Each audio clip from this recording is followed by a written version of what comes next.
যে অখিল গগৈ ডাঙৰীয়াই সকলো সীমা চেৰাই গৈ গণতন্ত্ৰত যিটো অত্যন্ত এটা ভয়ংকৰ কথা, সেইকাৰণে চাগে প্ৰধানমন্ত্ৰী ডাঙৰীয়াই তেখেতৰ বক্তব্যটো এটা কথা কৈছিল স্বাধীনতা দিৱসৰ, যে দিমাগী নক্সাল অখিল গগৈ তাকেই প্ৰতিফলন ঘটিছে।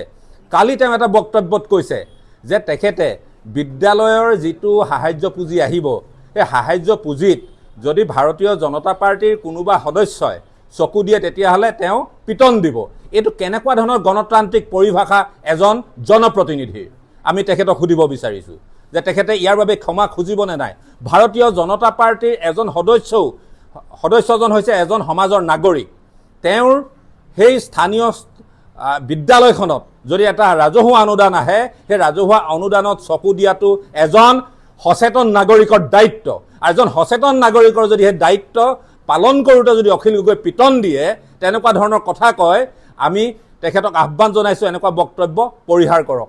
তেওঁ এটা কথা মনত ৰখাটো উচিত যে ভাৰতীয় জনতা পাৰ্টীয়ে 2026 চনৰ বিধানসভা নিৰ্বাচনত আমাৰ 82জন আমাৰ নিজৰ নিৰ্বাচিত হৈছে আৰু 102জনৰ সৈতে আমাৰ NDA আমাৰ জোঁটৰ বিধায়ক আমাৰ বিজয়ী হৈছে। তেখেতৰ দল 2টা সমষ্টিত বিজয়ী হৈছে। তেওঁ তাতে এই কথাটো দম্ভালি মাৰি কোৱাটো উচিত নহয় যে ভাৰতীয় জনতা পাৰ্টিৰ সদস্যক তেওঁ পিটন দিব।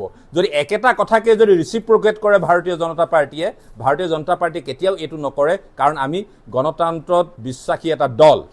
আৰু তেওঁ কিহৰ দালালিৰ কথা কৈছে? দালালচোন তেওঁৰ দলতেই ভৰি আছে। তেওঁ যিবোৰ বিষয় লৈ তেওঁৰ দলৰ সদস্যই সংবাদমেল আহ্বান কৰিছিলে, সেই বিষয়তচোন সেইজন ব্যক্তিকে অব্যাহতি দিবলগীয়া অৱস্থাত পৰিছে। অৰ্থাৎ এটা কথা প্ৰমাণ হৈছে যে অখিল গগৈ ডাঙৰীয়া তেখেত হতাশাগ্ৰস্ত হৈছে। আজি তেখেতে যিবোৰ বিষয় তুলিছে, বিষয়বোৰ সংগতিবিহীন। এটা কথা শিৱসাগৰৰ ৰাইজে, শিৱসাগৰ জিলাৰ ৰাইজে, শিৱসাগৰ বিধানসভা সমষ্টিৰ ৰাইজে ভাৰতীয় জনতা পাৰ্টীৰ ডক্টৰ হিমন্ত বিশ্ব শৰ্মা নেতৃত্বাধীন চৰকাৰৰ ওপৰত বিশ্বাস ৰাখক। ইয়াত যিসকল বানাক্ৰান্ত ৰাইজ, তেওঁলোকে উপযুক্ত ক্ষতিপূৰণ পাবই। তেখেতে যি গণ আন্দোলনৰ আহ্বান দিছে, ইয়াত কোনো গণ আন্দোলনৰ কোনো প্ৰয়োজন নাই।